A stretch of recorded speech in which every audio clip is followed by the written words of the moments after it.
Big pass Tamil season 9 டே 34ல் பார்த்தீங்கன்னா, அதாவது வந்து ஹவுஸ்மேட்ஸ் கிட்ட தான் வந்து கேட்டுட்ருக்காங்க. ப்ராங்க் பண்ணாங்க இல்லையா? அவரு பிரஜன், கம்ருதீன் அண்ட் பிரவீன் பண்ணாங்க இல்லையா? அவங்கள பற்றி தான் கேட்டுக்கிட்டு இருக்காங்க. நீங்கள் ப்ராங்க்னா என்னனாலும் பண்ணுவீங்களா? அப்படின்னு சொல்லிட்டு அதுக்கு விக்ரம் என்ன சொல்கிறாரு, நான் உண்மையிலே பயந்துட்டேன். ஒருத்தன் வாழ்க்கை போயிடுச்சுன்னு நினச்சேன்.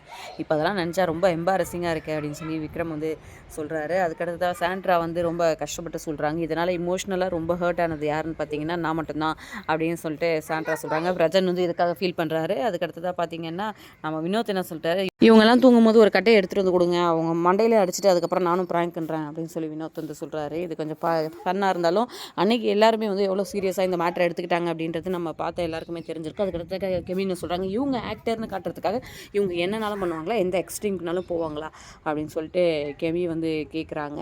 அதுக்கடுத்ததாக பார்த்தீங்கன்னா, என்னடா ப்ராங்க் பண்ணி இப்படி மாட்டிக்கிட்டோமேன்ற மாதிரி இவங்க 3 பேரும் முழிக்க விஜய் சேதுபதி என்ன சொல்கிறது, கத்துறதும் ஆக்ரோஷமாக பண்ணுறதும் அடிக்கிறதும் தான் ப்ராங்கா, இதெல்லாம் என்ன அப்படின்ற மாதிரி அவர் கேட்குறாரு.